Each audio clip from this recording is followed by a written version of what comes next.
Hello, welcome to my YouTube channel. Do well to subscribe and to share. We bring you the best of knowledge and wisdom that will make you succeed in your endeavor. Welcome. Out of the branch, something can come out. That is a root you and I have hidden inside wisdom and understanding of science, hidden inside knowledge and counsel, hidden inside power and might. That out of that citadel we can make power and fetch. This is how ordinary men become something.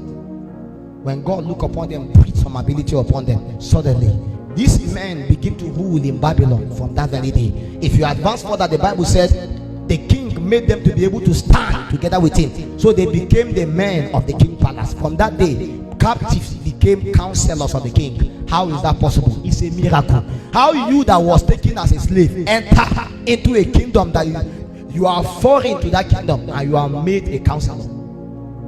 It's a miracle. That miracle can happen to anyone. It is possible for a slave lady to enter into the palace and become a queen. It is possible. Esther, it happened to Esther. It is possible for a slave boy to enter into the palace and be made a prime minister. Joseph, it happened. In fact, he was thrown into jail. All kinds of things happened to him, but the Bible said, by the authority of the wisdom of God, to interpret dreams and visions, Joseph became a prime minister. I don't know what God has put inside of you, and I don't know how school is trying to undermine it. I want to let you understand that there is an intelligence in the root and in the branch and in the stem, that in a while, not too long from now, you wake up one day and say, oh my God, woe unto those that call me Raka, woe unto those that say I'm a fool, because there was nothing foolish about me. Men may look upon you and say you are wasting your time. Hey, there is a songwriter said, I'm not wasting time calling upon the Lord. I'm not wasting time calling upon the Lord. Sincere truth is this: as important as your academic is, it will require some touch from God for that certificate to become a wonder. Everybody that has used his certificate as a tool for this kingdom, something happened to it. So I'm trying to let you understand that this night, beyond just that certification, peradventure you went to school and yet again you have a certificate. Even if they ask you the last experiment you did, you can't remember, something can come upon it. There is a spirit that can rest upon that thing, and any place you find yourself, productivity is natural. That's what I mean. We are here to add some spirit into that certificate and say, oh God, the Father of all spirit, the Father of all flesh, peradventure this certificate is not too good, it's just that class, it's just past degree. If you can use it, use it, and God can put something upon the person that has a past degree, a third class, and that thing can become a sign and a wonder. I want to let you know, I don't care the class of degree you may come out with, but a spirit can breathe upon it.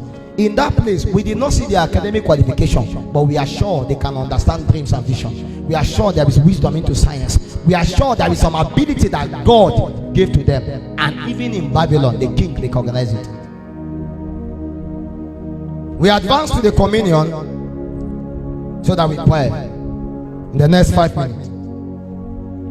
Go with me to the book of 1 Corinthians 11, verse 23. 1 Corinthians 11, verse 23. Having understand that your academic require a miracle to be relevant, that means the power of common union. Now we are heirs of God, but joint heirs with Christ. Somehow our abilities is in co-inhering with Christ.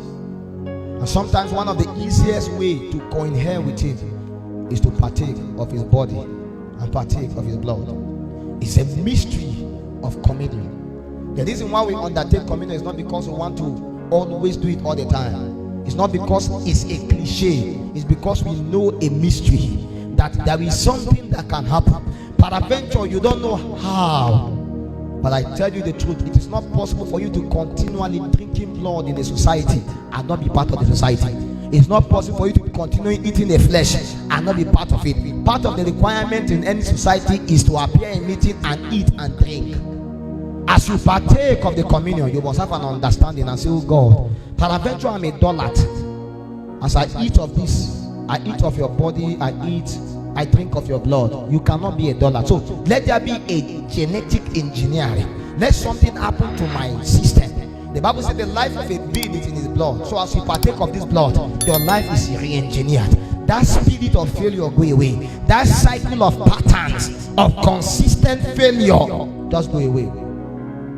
Some of you, peradventure, after tonight, it will be the last time you enter exam hall and you'll be blank. Why? You partake of something superior than you. You are not supposed to understand the communion. You are just supposed to yield and partake in it. In fact, in the days when they gathered together as the apostles, some were trying to understand. The apostle was too revelational. And Jesus looked upon him and said, if you don't eat of me and drink of me, you have no part in me. May God never tell me that. See, don't try to be too wise in yourself.